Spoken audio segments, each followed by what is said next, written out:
Haram artinya mulia. Minal masjidil haram, dari masjid yang mulia. Ini tanah haram, berarti tanah mulia. Masjidil haram, masjid mulia. Tanah haram, tanah mulia. Khamar haram, artinya khamar kalau diminum menghilangkan kemuliaan, itu maka disebut haram. Haram diambil dari kata hurmatun, kehormatan, kemuliaan. Orang kalau sudah hilang harga diri, harkat, martabat, kehormatan, kemuliaan tak dipandang, maka disebut zina itu haram, khamar itu haram, judi itu haram. Karena kalau ketahuan orang melakukannya, hilanglah kehormatan, harkat, martabat dirinya.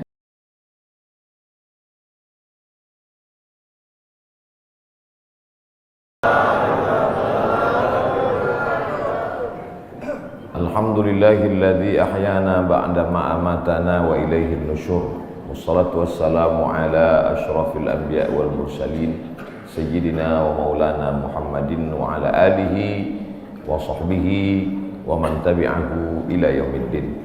Yang sama-sama kita hormati Bapak Jenderal Manajer PT Antam beserta seluruh keluarga besar PT Antam, bapak-bapak, ibu-ibu, hadirin hadirat, tak dapat saya sebut satu persatu. Insyaallah semua jamaah fardu subuh ini dimuliakan Allah Subhanahu wa taala. Amin ya rabbal alamin. Kita sudah masuk pada tanggal 17 Rajab. Artinya kita hanya ada waktu 13 hari lagi berada di bulan haram. Haram artinya mulia. Minal masjidil haram, dari masjid yang mulia. Ini tanah haram, berarti tanah mulia. Masjidil haram, masjid mulia. Tanah haram, tanah mulia. Khamar haram, artinya khamar kalau diminum menghilangkan kemuliaan, itu maka disebut haram. Ya, nanti ketika pulang dari Makkah, anaknya nanya, "Ma, kemarin sholatnya di mana?" Masjidil Haram. Artinya apa? Jangan tanya-tanya. Dari dulu memang udah gitu. Haram diambil dari kata hurmatun, kehormatan, kemuliaan. Orang kalau sudah hilang harga diri, harkat, martabat, kehormatan, kemuliaan tak dipandang, maka disebut zina itu haram, khamar itu haram, judi itu haram. Karena kalau ketahuan orang melakukannya, hilanglah kehormatan, harkat, martabat dirinya. Mudah-mudahan kita diselamatkan sampai anak cucu kita dari yang haram-haram. Bulan haram, bulan yang dipilih Allah Ta'ala untuk memuliakan dirinya. Waktu yang paling mulia waktu subuh. Siapa yang memilih waktu subuh ini? Allah. Tidak bisa ada manusia di atas muka bumi ini memilih waktu untuk memuliakan Allah dengan cara dia. Tak bisa. Waktunya Allah yang milih. Caranya Allah yang mengajarkan. Nabinya dia yang mengirim. Malaikatnya dia yang mengutus. Siapa malaikatnya? Jibril alaihissalam. Wahyunya Allah yang membawa Al-Quranul Karim dan sunnah Rasulullah SAW. Nabinya Muhammad sallallahu alaihi wasallam. Waktunya minha arba'atun hurum, ada 4 bulan yang mulia. Salasun mutawaliyatun, 3 bulan berturut-turut. Zulqa'dah, Zulhijjah, Muharram. 1 terpisah, ma baina Jumada wa Sya'ban, terletak antara bulan Jumadil Akhir dan Sya'ban. Itulah dia disebut dengan bulan Rajab. Makanya Nabi berdoa khusus bulan Rajab, Allahumma barik lana fi Rajab wa Sya'ban, berikan kami berkah di bulan Rajab dan bulan Sya'ban. Wa ballighna Ramadan, sampaikan kami ke bulan Ramadan. Ketika saya berdoa minta Rajab, bapak-bapak mengaminkan. Ada ibu-ibu satu diam aja. Ibu kenapa enggak mengaminkan? Saya sudah dapat Rajab. Rupanya nama suaminya Pak Rajab. Rajab artinya tarjib. Tarjib Tarjib artinya ta'zim. Ta'zim artinya agung, tinggi, hebat. Bulan Rajab bulan yang tinggi, bulan yang hebat yang dipilih oleh Allah Subhanahu wa taala. Amal yang paling afdal di bulan Rajab adalah amal yang paling mulia. Apa amal yang paling mulia? As-shaumu li wa ana ajzi bihi. Puasamu itu untukku, aku yang memberi balasannya. Maka paling afdal, paling bagus bulan Rajab ini adalah puasa. Dan hari ini kita jatuh pada hari Kamis. Siapa yang puasa hari ini, maka dia dapat 3. Saya niat puasa qadha hari ini, kata ibu, kata bapak, otomatis dia dapat 3. 1, qadhanya lunas. 2, dapat pahala puasa Kamis. 3, dapat pahala puasa sunat Rajab. Saya tak bisa Pak Ustadz. Kenapa? Tadi enggak niat. Kamis depan, mudah-mudahan masih hidup.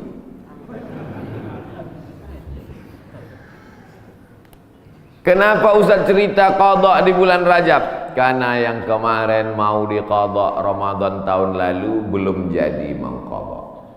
Faman kana minkum maridan, siapa yang sakit, au ala safarin atau musafir, fa iddatum min ayyamin ukhar, ganti di hari yang lain.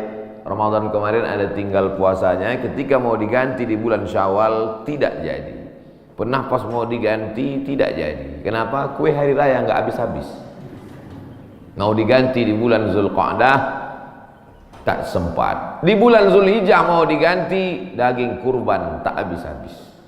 Kaki sapi 1 ekor dalam freezer. Akhirnya inilah kesempatan paling hebat kalau mau mengganti puasa. Tapi kalau cerita masalah ganti puasa pasti ingatnya ibu-ibu. Karena yang hamil ibu-ibu, yang menyusukan anak ibu-ibu. Makanya Ustadz selalu mengatakan ibu-ibu, kalau mau ganti bulan puasa yang tinggal kemarin, bagusnya di bulan Rajab. Dia tak tahu ibu itu memang puasanya tinggal 7 hari, suaminya 17 hari.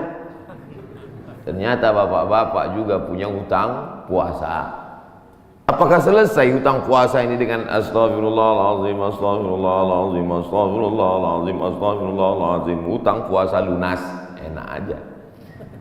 Man mata, siapa yang mati, wa alaihi siyamun, punya hutang puasa, shoma anhu waliyuhu, ahli warisnya wajib menggantikan puasanya. Hadis sahih.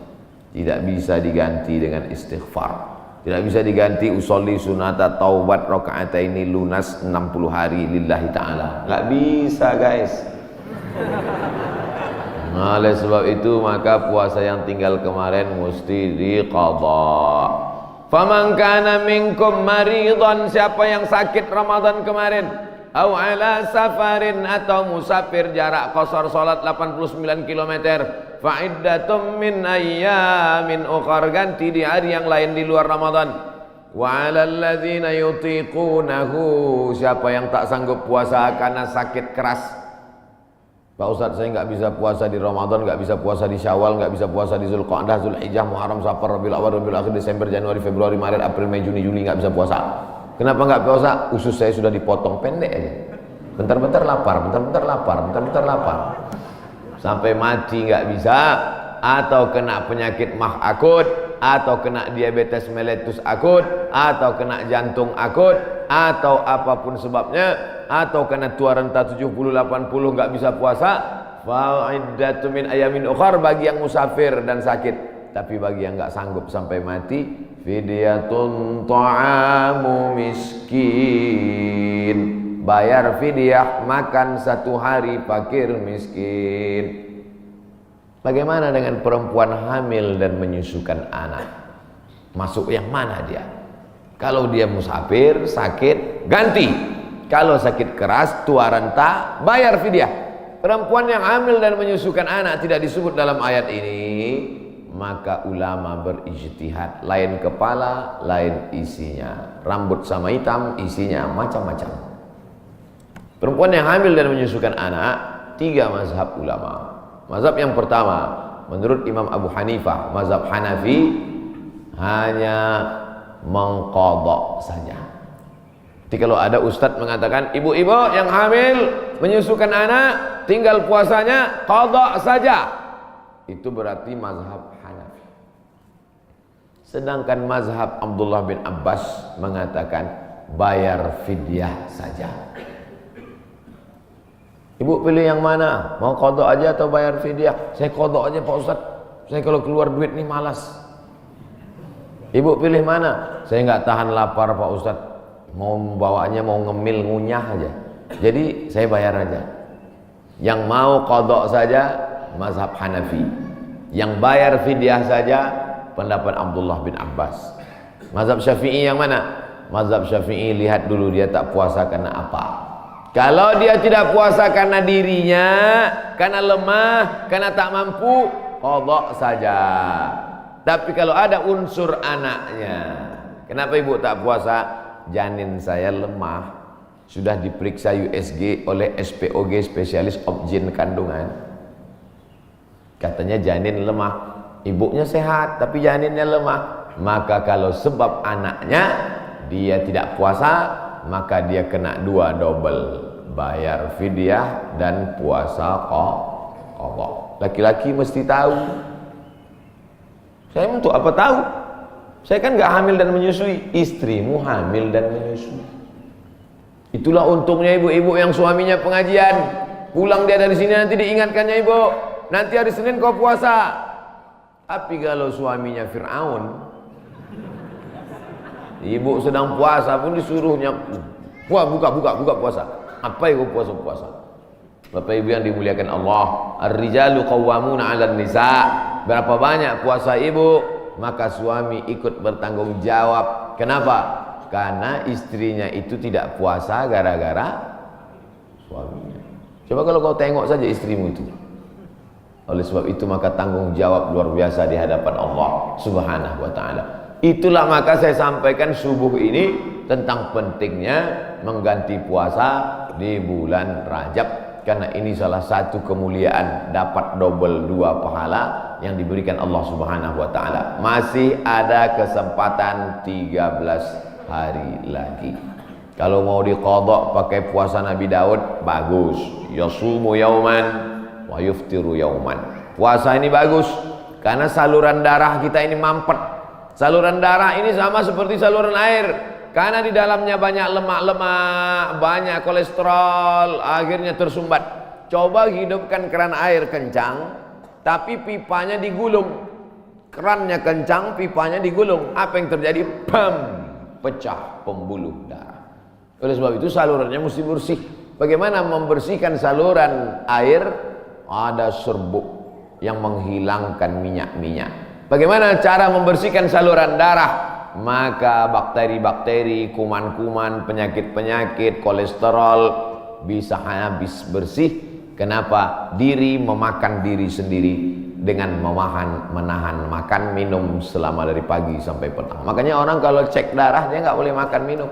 Saya dulu ketika cek dari ujung rambut sampai ke ujung kaki, Ustadz Somad besok medical check up, datang jam 10 pagi ke rumah sakit. Baik Pak Dokter, tapi syarat darahnya harus bersih. Gimana cara membersihkan darah Pak Dokter? Dari pagi sampai cek darah jangan makan berat. Jangan sampai masuk nasi uduk, ayam penyet, ayam patah, ayam mati, ayam supaya darahnya bersih. Baru saya paham, rupanya membersihkan darah dengan tidak memasukkan makanan. Tapi itu bonus dari Allah. Dengan banyak puasa tubuh sehat, dengan banyak puasa badan sehat, dengan banyak puasa tidak ada kolesterol darah tinggi, diabetes mellitus dan kawan-kawannya. Dengan banyak puasa, banyak perempuan-perempuan sekarang rajin puasa, niatnya bukan lillahi ta'ala, diet ta'ala. Itu diet, itu bonusnya, hadiah dari Allah Subhanahu wa taala. Tetapnya niatnya tetap nawaitu shauma qadha'in, saya berniat besok puasa qadha lillahi ta'ala. Adik-adik mahasiswa, mahasiswi bagus banyak puasa, hemat belanja. Bagus puasa. Wa antasumu khairul lakum, dengan banyak puasa itu lebih baik bagimu. Begitu kata Allah Subhanahu wa taala. Habis bulan Rajab, saya nggak bisa puasa Pak Ustaz. Kenapa kau tak bisa puasa? dokter ngasih tahu bapak jangan puasa. Kalau puasa mati. Jangan puasa. Ngadu si bapak ke ibu, bu, tadi dokter ngasih tahu saya nggak boleh puasa. Kenapa bang? Karena kalau puasa mati. Abang mati aja lah. Tak boleh pilih mati.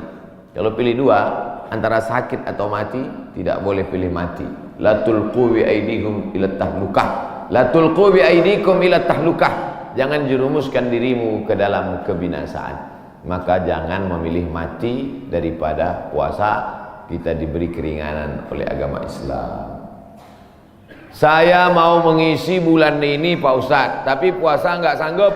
Banyak-banyak sholat sunat. Sholat sunat wudu. Usolli sunnatal wudu raka'ataini lillahi ta'ala. Bilal, sini. Ada apa ya Rasulullah? Sami'tu dafana alaika baina yadayya fil jannah. Ku dengar suara gesekan sendalmu dalam surga. Bilal, kedengaran suara sendalnya dalam surga. Kresek, kresek, kresek, kresek, kresek. Sendal kalau digesekkan ke tanah berbunyi kresek, kresek. Apalagi sendal baru. Bilal, aku dengar suara gesekan sendalmu dalam surga. Apa amalmu Bilal? Kata Bilal, aku tidak pernah meninggalkan salat sunat wudu. Habis wudu, salat sunat wudu 2 rakaat. Bagi yang biasa pakai usolli sunnatal wudu. Bagi yang tidak pakai usolli, dalam hati saja. Allahu Akbar. Niatnya sah dalam hati. Saya termasuk yang tidak mewajibkan melafazkan niat. Tapi bagi yang melafazkan, jangan sampai dibid'ahkan, disalahkan. Karena niat itu letaknya di hati. Cuman hati kita kadang bimbang, goyang, ragu. Untuk menguatkan hati, maka diucapkan di mulut. Tiba-tiba masuk masjid, Allahu Akbar. Dalam hati ragu. Ini tahiyatul masjid apa qobliyah? Ragu dia. Ini tahiyatul masjid apa qobliyah? Niat tidak bisa setelah takbiratul ihram. Niat itu sebelum takbiratul ihram atau dalam takbiratul ihram. Pilih antara dua. Oleh sebab itu maka untuk menguatkan apa yang dalam hati, saya salat qobliyah subuh. Usolli sunnatas subhi rak'ataini qabliyatan lillahi ta'ala. Saya tadi masuk sudah azan. Waktu hanya cukup 2 rakaat. Pilih mana? Kalau cepat datangnya tahiyatul masjid dulu. Setelah tahiyatul masjid baru qabliyah. Tapi kalau datangnya lambat, qabliyah. Karena kalau tahiyatul masjid enggak dapat qabliyah. Tapi kalau qabliyah automatically dapat tahiyatul masjid. Tapi jangan gara-gara ini lambat terus datangnya. Nah, Ustaz Somad pandai ceramah aja nyuruh cepat datang. Ustaz sendiri lambat datang, sengaja lambat. Karena kalau cepat banyak yang minta foto. Nah, oleh sebab itu yang paling afdal adalah cepat-cepat datang ke masjid. Allahumma ftahli abwaaba rahmatik. Bukakan untukku pintu rahmatmu. Mau keluar masjid, doanya sudah ditulis di pintu. Allahumma inni as'aluka min fadlik. Ini hebatnya masjid PT Antam, doanya ditulis di pintu. Banyak juga di masjid lain doanya ditulis di lampu running text. Pas lampunya mati, doanya hilang. Ini kan tulis. Jadi jamaah bisa ngelihat. Pas mau masuk, Allahumma inni, Allahumma ftahli abwaaba rahmatik. Bukakan untukku pintu-pintu rahmatmu ya Allah. Sampai ke dalam tahiyatul masjid. Usolli sunnatan tahiyatul masjid raka'ataini lillahi ta'ala. Idza dakhala ahadukumul masjid, kalau kamu masuk masjid fala yajlis. Jangan duduk hatta yusolli raka'ataini, sampai salat sunat 2 rakaat. Tahiyatul masjid, qabliyah, ba'diyah, salat sunat wudu, salat sunat du'a, salat sunat isyraq, salat sunat awabin, salat sunat tasbih. Perbanyak salat sunat. Saya semua udah Pak Ustaz. Apa yang belum? Salat sunat mutlak. Ada salat sunat yang terikat waktu, doa. Ada salat sunat yang terikat momen, tahiyatul masjid. Ada salat sunat yang tidak terikat apa-apa. Salat sunat aja 2 rakaat. Enggak ada angin, enggak ada hujan, salat sunat yang 2 rakaat. Kau salat sunat apa tadi? Salat sunat aja 2 rakaat. Mana ada salat sunat aja? Salat sunat tidak terikat dengan apapun, namanya mutlak. Mutlak artinya lepas, tidak terikat dengan apapun. Syukur kepada Allah Subhanahu wa taala. Suatu ketika Nabi bertamu ke rumah sahabat. Sampai di rumah sahabat dikasih makan, dikasih minum, dijamu dengan jamuan luar biasa. Setelah itu dia sholat sunat 2 rakaat. Sholat sunat apa namanya? Kan nggak mungkin usolli sunnatan 2 rakaat karena sudah dikasih makan enak lillahi ta'ala. Nggak ada. Makanya kita kadang sholat sunat aja 2 rakaat sebagai ungkapan syukur kepada Allah. Cara bersyukur subhanallah, betul. Cara bersyukur berzikir banyak selawat, betul. Tapi syukur yang paling bagus adalah dengan sholat. Sholat sunat aja 2 rakaat. Aku sholat sunat 2 rakaat karena bersyukur kepada engkau atas nikmat yang begitu hebat, yang begitu banyak. Abang tadi sholat sunat? Ya, sholat sunat apa? Syukur. Hari ini kok enggak? Lauknya enggak enak. Oh, enggak bisa begitu. Nikmat ini bukan cuma makanan enak, hidup nyaman juga nikmat. Tinggal di komplek ada masjidnya juga nikmat. Tinggal di lingkungan yang mengingatkan kita kepada Allah. Berapa banyak orang kerjanya mantap tapi sholat gak bisa. SMS ke saya, meleleh air mata baca SMS-nya. Ustaz Somad, apa hukumnya sholat di WC? Hah? Ente mau ngetes saya apa gimana nih? WC kan najis, tempat setan, kotor. Menyebut nama Allah aja nggak boleh. Allahumma inni a'udzubika minal khubuthi wal khaba'is. Mau masuk WC, ya Allah lindungi aku dari setan jantan dan setan betina. Setan jantan di sana, setan betina di sana. Ketemunya di mana? Di WC. Dia bilang apa hukumnya sholat di WC? Saya sangka mau ngetes saya. Ternyata memang betul. Dia kerja di luar negeri. Supervisor pengawasnya tidak mengizinkan permisi sholat. Akhirnya dia masuk ke WC yang agak lapang. Dia bentang kain, sholat di dalam. Hanya untuk mencari makan, Bapak, Ibu. Luar biasa nikmat. Bisa kerja di Pomalaa. Betul? Lama saya ngapalnya nih. Bisa kerja nyaman, masjidnya besar, ibadah tidak dilarang, pengajian dihadirkan ustaz. Inilah nikmat yang paling besar. Fabi ayyi ala'i rabbikuma tukadziban. Nikmat apa lagi yang kau dustakan? Keluar dari komplek pemandangannya indah, memandang ke tepi jalan, lautan terhampar. Kata orang, saya nggak ngeliat tadi malam, gelap. Kurang apa lagi, nikmatnya besar. Ikannya segar-segar, mantap-mantap, duriannya enak. Kau tahu Ustaz tadi malam makan durian. Oleh sebab itu maka syukur kepada Allah. La in syakartum la azidannakum wa la in kafartum. Tapi kalau kau kufur, tidak kau syukuri nikmat ini, inna azabi lasyadid.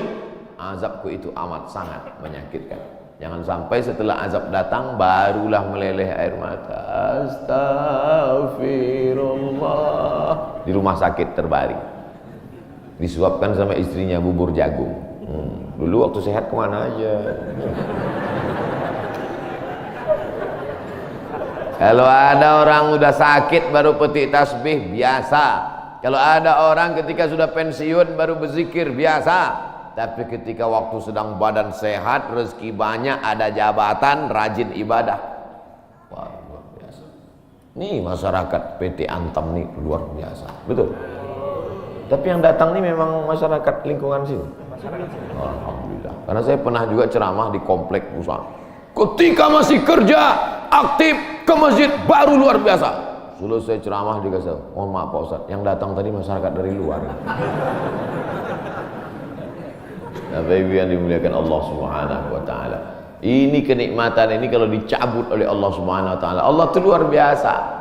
Allah kalau mau mematikan orang, cukup saja dia katakan innama amruhu idza arada syai'an ayaqula lahu kun, mati.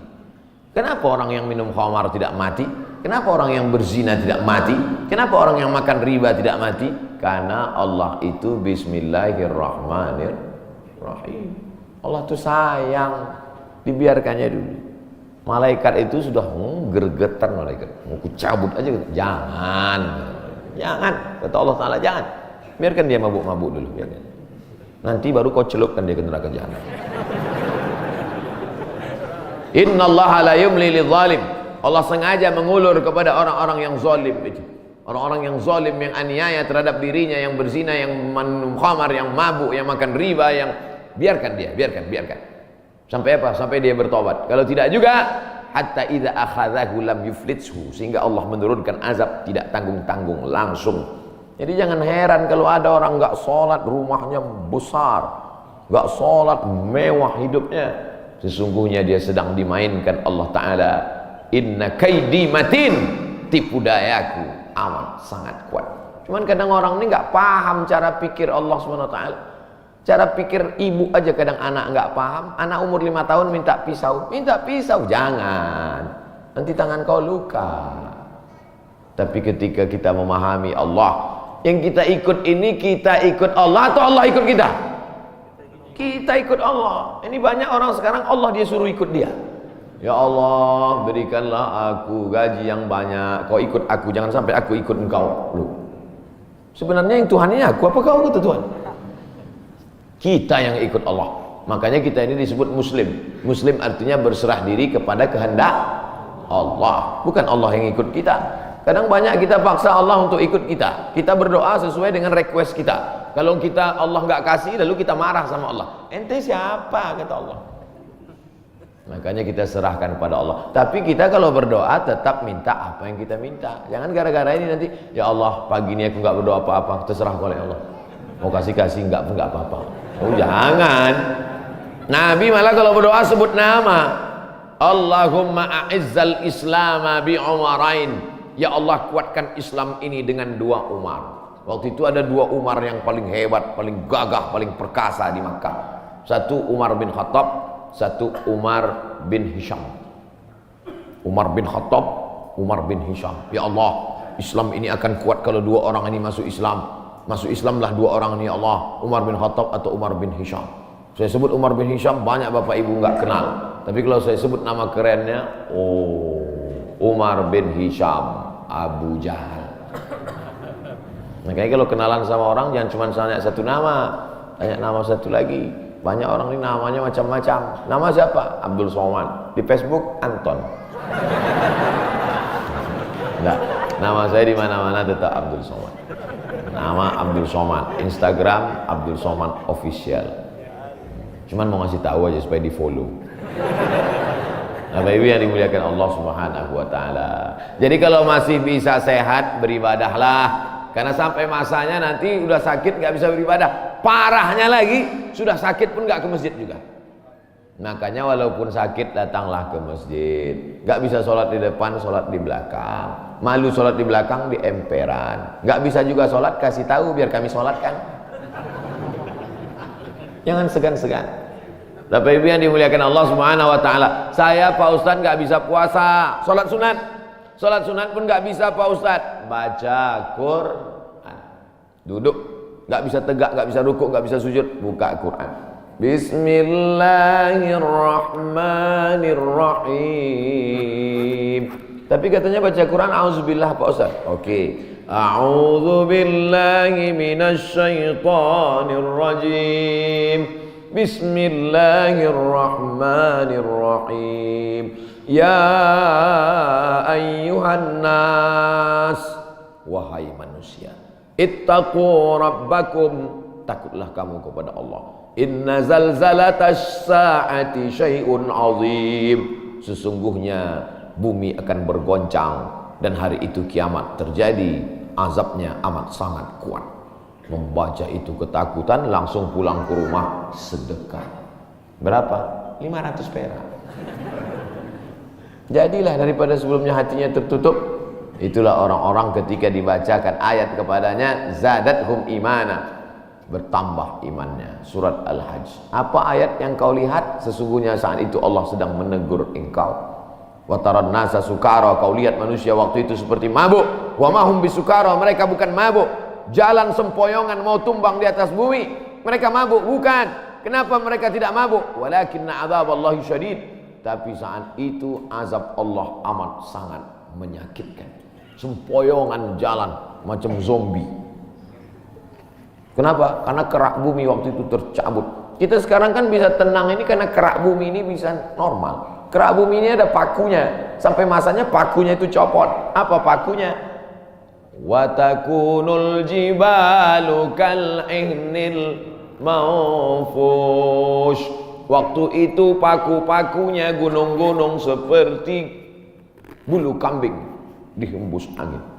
Ada kalanya Allah menyebut kal ihnil manfush, ada kalanya disebut kal farashil mabthus, seperti rayap yang berterbangan, seperti nyamuk yang berterbangan, habis semuanya.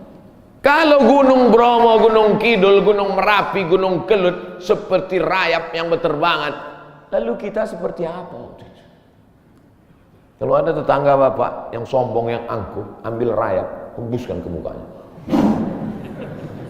Begitulah nanti saudara.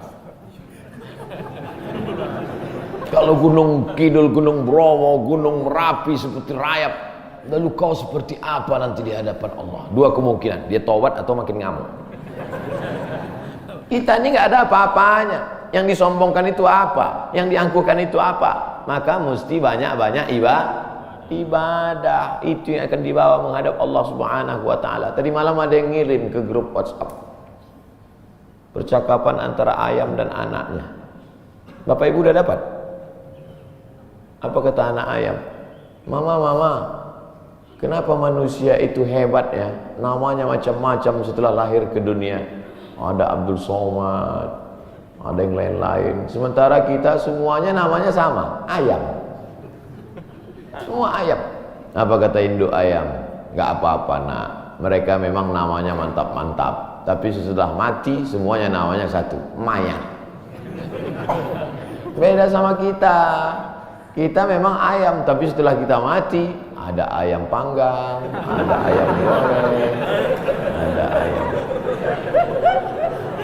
Mereka memang hebat-hebat, mereka kaya-kaya, mereka pejabat-pejabat, mereka punya jabatan, mereka punya ilmu, mereka punya gelar profesor doktor.